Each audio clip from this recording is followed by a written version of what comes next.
샬롬. 오늘도 하나님께서 허락해 주신 복된 하루 속에서 참된 승리와 기쁨이 넘치시기를 간절히 소망합니다.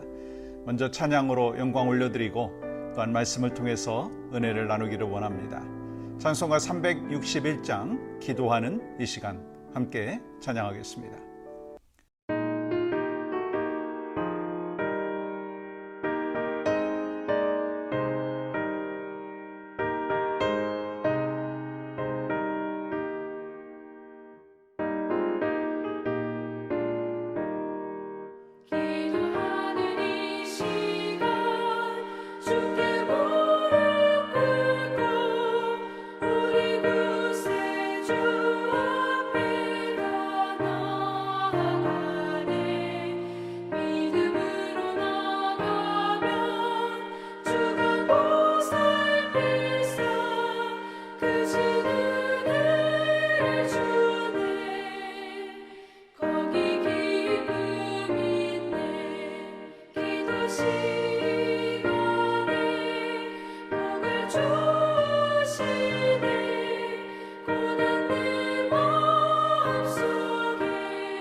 오늘 본문 예레미야 33장 1절에서 3절입니다.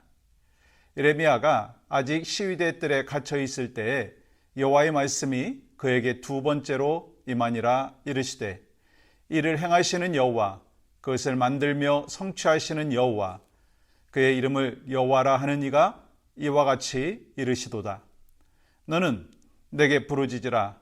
내가 내게 응답하겠고 내가 알지 못하는 크고 은밀한 일을 내게 보이리라. 아멘.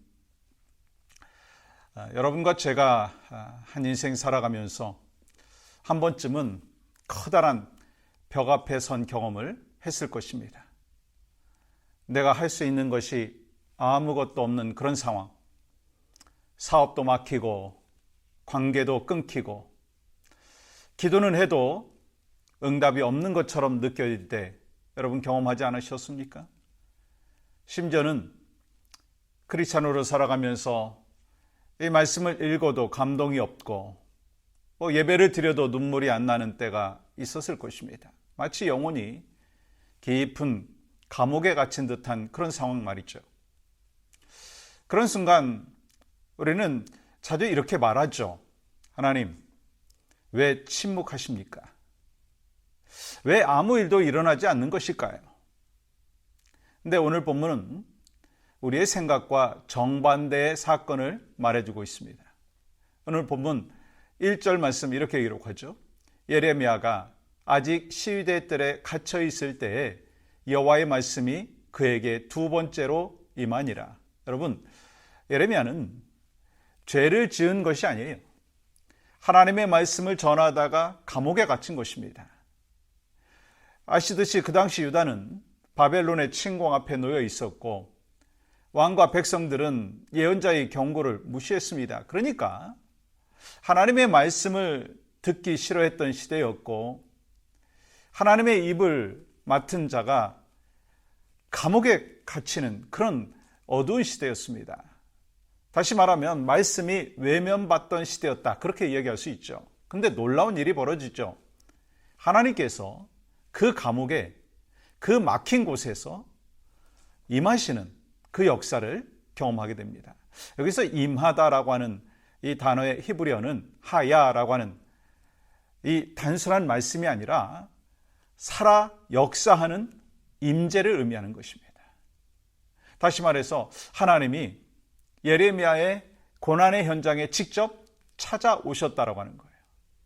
여러분, 이건 마치 이 출애굽기 3장에서 모세가 미디안 광야에서 하나님을 만났던 그 장면을 떠올리게 합니다. 하나님께서는 성전의 화려한 휘장이 아니라 외로운 광야, 어두운 감옥 속에서 하나님의 사람을 만나시는 거예요. 근데 여러분과 저는 종종 착각할 때가 있어요. 내가 잘 나갈 때, 내가 건강할 때, 예배 잘 드리고 기도 잘할 때, 그때만 하나님이 임하신다라고 느끼고 그렇게 착각을 할 때가 있습니다. 하지만 성경은 오히려 그 반대의 상황에서 하나님의 임재가 더 강력하게 드러난다라고 하는 것을 보여줍니다. 예를 들어서 창세기 39장에서 요셉이 감옥에 있을 때 하나님이 그와 함께 하셨죠. 다윗이 광야를 도망칠 때 하나님이 시편을 통해서 말씀하셨죠. 사도 바울이 로마 감옥에 있을 때 복음의 서신들이 탄생했습니다. 하나님은 감옥 안에서 역사하시는 분이라는 거예요. 여러분, 이 사실 믿습니까? 어두운 인생의 터널에서 역사하시는 하나님이시라는 거예요. 기도는 환경을 바꾸는 마법이 아니라 어떤 환경 속에서도 하나님의 관점을 열어주는 통로가 된다라고 하는 거예요. 예레미야는 감옥 안에서 부르짖으라고 하는 그 말씀을 받는 그 순간 그 어둠은 더 이상 감옥이 아니었어요. 하나님의 비전이 시작되는 자리였다는 거예요. 한 청년이 목사님께 찾아와서 이렇게 물었습니다. 목사님, 간절한 기도는 어떻게 하는 건가요? 목사님은요, 그 방법을 가르쳐 주기 위해서 청년을 조용히 강가로 데리고 갔다고 합니다. 그러면서 갑자기 그 청년의 머리를 물속에 집어넣은 거예요. 막 청년이 발버둥 치면서 허우적대자 잠시 후에 목사님이 그를 이렇게 꺼내주면서 말씀하신 거예요. 방금처럼 간절히 살고 싶었지? 기도는 그런 거야. 정말 절실하면 그렇게 부르짖게 되어 있어. 이것이 바로 부르짖는 기도인 것입니다. 히브리어로 카라라고 하는 이 단어는 소리 높여 외치고 절규한다라고 하는 거예요. 여러분, 한나가 아이를 얻기 위해서 성전에서 울부짖듯이 기도는 신앙의 가장 진실한 절규라고 하는 것입니다. 예레미야 33장 3절 얼마나 유명합니까? 너는 내게 부르짖으라 내가 내게 응답하겠고 내가 알지 못하는 크고 은밀한 일을 내게 보이리라. 하나님은 막힌 상황에서 기도하라 하지 아니하시고 부르짖으라 말씀하시는 거예요. 부르짖는 자는 하나님을 기대하는 자입니다. 부르짖는 자는 하나님의 약속을 신뢰하는 자예요. 그리고 하나님은 그런 자에게 크고 은밀하고 인간의 계산과 지혜를 뛰어넘는 일들을 보여주신다고 약속하여 주셨어요. 사랑하는 여러분, 혹시 지금 여러분의 삶의 여정 가운데 막힌 상황이 계십니까? 응답이 지연되는 것처럼 느껴지십니까? 그렇다면 지금이 바로 하나님을 만날 때라는 거예요. 지금이 바로 부르짖어야 할 때라고 하는 거예요. 여러분, 기도 없는 부흥은 없습니다. 기도 없는 회복도 없어요. 여러분, 2025년을 살아가면서 회복을 넘어 부흥하는 교회라고 하는 그 비전을 갖고 있는데 여러분, 기도 없는 부흥이 없고요. 기도 없는 회복이 없다는 거예요. 여러분, 기도 없는 비전도 없습니다. 부르짖는 자에게 하나님은 반드시 어떻게 하십니까? 응답하십니다.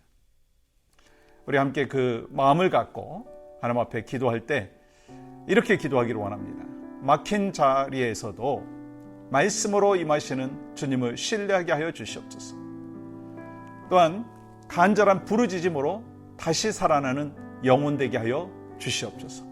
하나님, 오늘도 살아서 역사하시는 신실하신 하나님을 우리 모두가 경험하게 하여 주시옵소서. 막힌 그 담이 있고 장애물이 있다 할지라도 그 속에서 임하시는 성령의 하나님의 은혜를 경험하는 복된 믿음의 종들이 될 수 있도록 인도하여 주시옵소서. 예수님의 이름으로 기도합니다. 아멘.